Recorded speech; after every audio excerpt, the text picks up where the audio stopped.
दोस्तों, हमें अपना हर एक कार्य शुरू करने से पहले उसे भगवान के चरणों में अर्पित कर देना चाहिए और उनसे प्रार्थना करनी चाहिए कि भगवान, आप ही जानते हो ये कार्य कैसे पूरा होगा, हमारे वश में इसको पूरा करना नहीं है।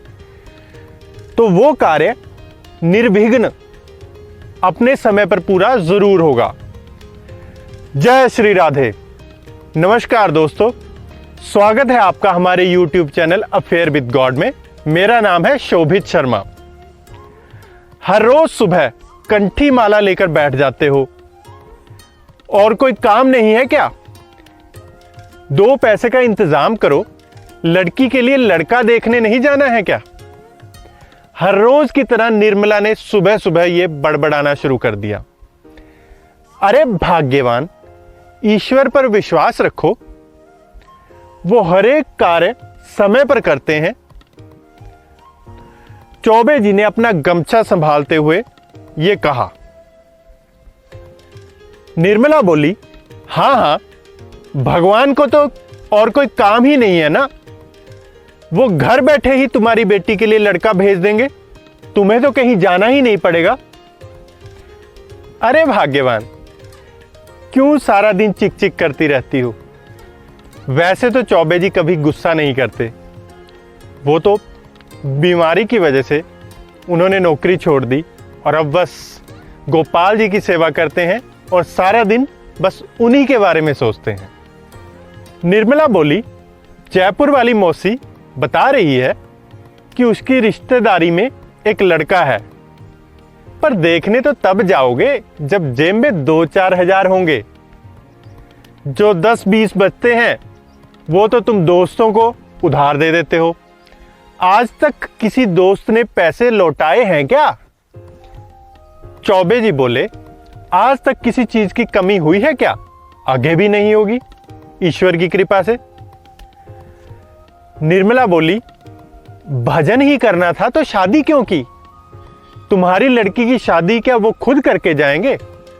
निर्मला बोली, रहने दो, बस ये पकड़ो थैला और बाजार से रसोई का सामान लेकर आओ।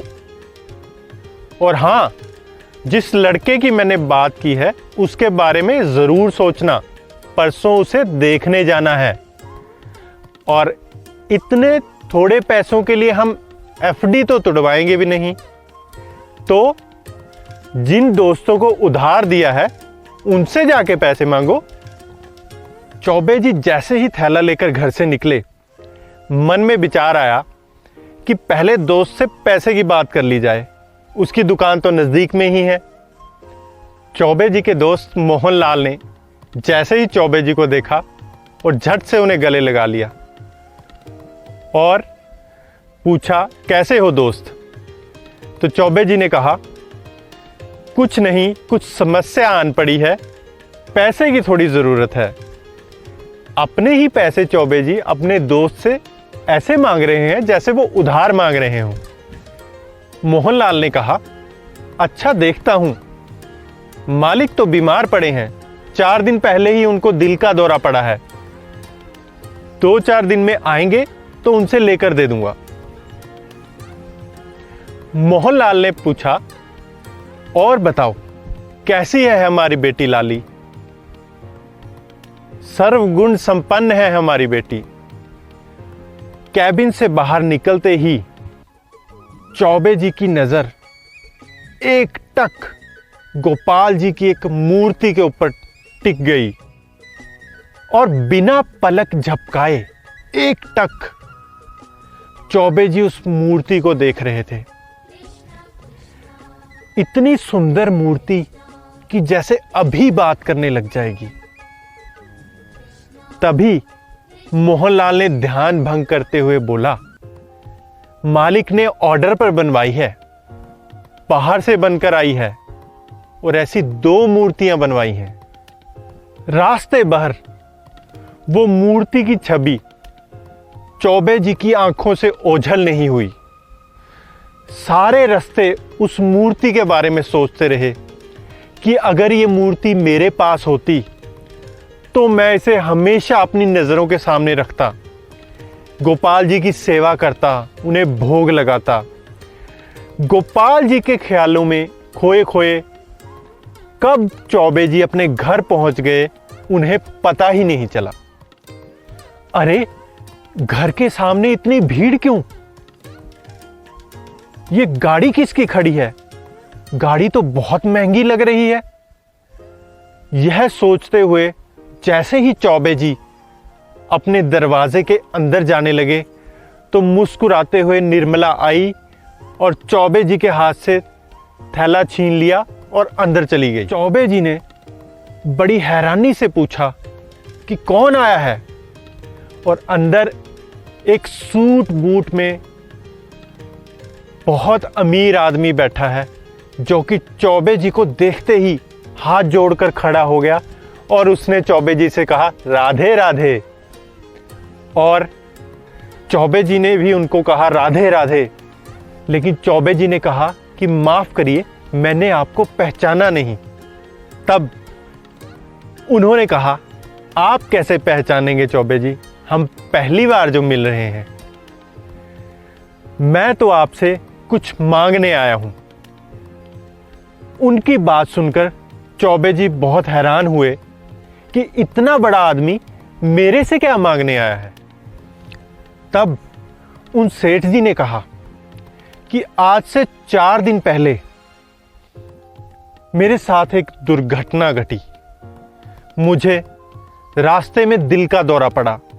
आसपास भी कोई नहीं था और मैं कुछ बोल भी नहीं पा रहा था। तभी एक लड़की आई और उसने मेरे पास अपनी स्कूटी रोकी और एक आदमी की मदद से उसने मुझे अपनी स्कूटी पे बिठाया और मुझे अस्पताल ले गई। और अगर जरा सी देर हो जाती तो मेरा अंत निश्चित था, लेकिन उस लड़की की वजह से मेरी जिंदगी बच गई। और वो लड़की कोई और नहीं, आप ही की बेटी है चौबे जी।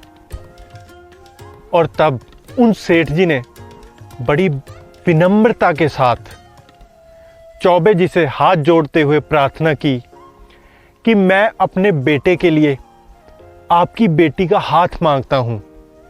जो लड़की किसी पराये की मदद कर सकती है, वो अपने घर का कितना ध्यान रखेगी।